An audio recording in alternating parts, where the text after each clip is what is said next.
Well, hello, boys and girls. It's when I feel like at o'clock, and I'm here for another video. I had a couple naps since my last video, which I did on basically Laine and the Montreal Canadiens, the big rumor in the land. Right now, go check out that if you haven't already. I don't know why you wouldn't have, but you never know. You might not. I'm Pearl of Wisdom, and you're listening to my NHL Pearls of Wisdom. So, after doing that video. Oh, by the way, they tell me to tell you to subscribe and hit the bell, and I give you my NHL Pearls of Wisdom necklace, helicopter to your door, and signed by me. Don't know why you wouldn't have already have done that, but if you haven't, do so please. I don't make those Pearls of Wisdom necklaces for nothing. I do them for you, because you are my fans, and I love you. Okay, so I'm getting a lot of flack, and here is why. I basically have said that the Leafs, to me, if it's me, I would have traded Marner last year when they had more of an opportunity, probably had a little more leverage to do so. Maybe even right away after Tavares. I wouldn't even assign Tavares, but I mean, we won't even go there. You can go. You've seen my other videos. You know why that's the case. But assuming you did sign Tavares, I would have signed him right away. Got a lot of shit for that. Okay, people, you have to understand in a cap world, you cannot pay 3 players $11 million a year. You can't. You just can't. At $80 million, you can't pay that much up on your top, on the top of your roster. Plus, you've got Barry now to sign, and you have to sign Barry in Toronto. They have to sign Barry because their defense is absolute shit if they don't sign Barry. It's a disaster. So I said they should sign him. They should trade him. Let's say Columbus is going to give him an offer sheet. Now, if Marner takes that offer sheet, which so far he hasn't done, then their leverage really goes to shit. But let's just say that the idea that the possibility is there, or they come to an understanding that Marner is going to want the 10.5 that he's asking for, if that's what he's asking for, and that's it. He won't take a bridge deal, and they've just got fed up with it, and they realize that it's just not going to happen. Because it seems to me what's happened here is Toronto's had their number, and that's it. I think it's a bridge deal. It's probably about 7.5 for the next 3. Something like that, and maybe it isn't even that high. And Marner's like, no, I don't want a bridge deal.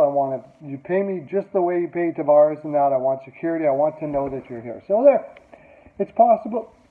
If they can sign that bridge deal like that, they just might be able to fit Barry in.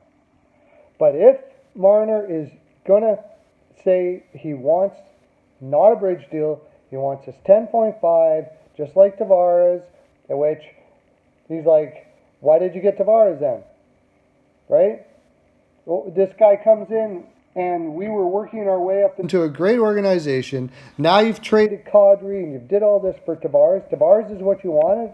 Then fine. I'm not taking a $3 million cut for the next 3 years because you decided you wanted Tavares. I can understand what he's talking about. So, let's say they did.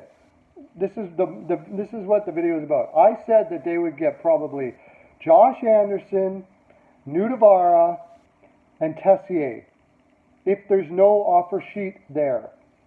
Now, people freaked out. Anderson's a third line, blah, blah, blah. Anderson's one of the best power forwards in the league right now, and he's cheap. I'm not even, the only reason why Columbus is going to give you this package is because they need somebody on their top lines like Marner after Panarin went and all the shit went down with Duchesne and Bobrovsky, okay? So they give you Anderson. Tessier looks like he's going to be a second-line center. He looks very good. And Nudavara is solid, possibly 3-4, only making $2 million for the next little while. You're getting, you might be able to get Anderson for $4 million, 4.5 maybe. It should give you enough cap room to keep Barry, and you've got some depth. And with Anderson, you've got some much needed grit in that lineup, especially after the only guy that was willing to do it, Kadri, gets traded for one of the softest guys in the league, Kerfoot. I'm sorry, people say he's gritty. I don't know where you get the gritty from. The guy gets pushed around all over the fucking place. Anyways, so you bring in Josh Anderson, you bring in Nudavard to have another defenseman, which you're desperately going to need since all your defensemen are going to have to be signed next year. So then I did a video and I went Laine to Montreal, and Montreal would have to give up Drouin, Suzuki, or I forget his name. Suzuki, or let me go. I always forget that. I'll look up real quick here. Paling, Suzuki or Paling,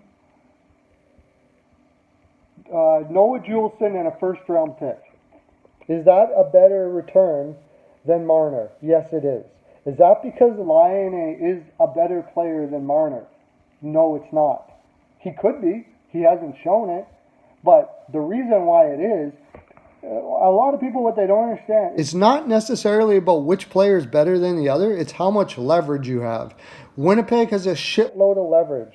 They don't need to worry about offer sheet. They can sign anything right now. They're under the cap floor at this moment because of what happened with Trouba and Sherratt and all of those things like that.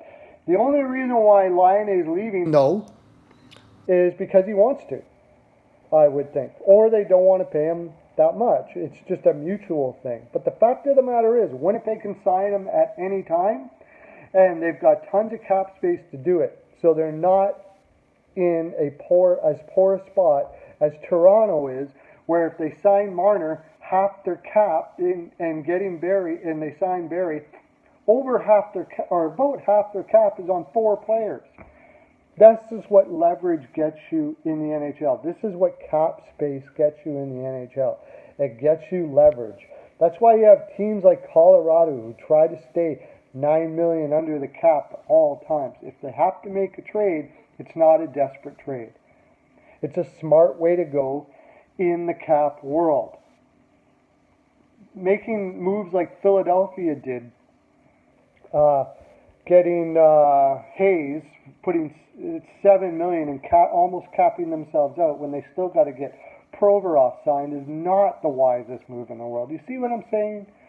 Putting yourself in tough spots like that mean you might not even get the return I said from Columbus on that. And I'll tell you why. Because look in the league and find out another team that can take that much cap space. Now, I said that based on the fact that Anderson and with Nudavard, they're giving up some cap room. They still got to sign Werenski. Now they got about $15, $16 million cap room. They might be able to afford to throw out $4 million and still be able to get Werenski in there and Marner. But I'll tell you what, if they weren't able to sign Werenski, this deal probably doesn't even happen. So that's what cap room gets you. That's the difference between having cap room and not. It's going to get you a bigger return. Paling, Drouin, Juleson, and a first is a big price to pay for somebody like Laine, who has the potential to be a 40-50 goal scorer. If you believe that's what he is, and he probably is, Winnipeg just misused him on purpose, it's probably worth it depending on where you are in your growth and where you want to be. Are you going for it now? All of those things have to come into play when you're talking about a trade. That's my full 42%, boys and girls. That's all I have to give. I wish I had more, but I don't. Lots of love to you.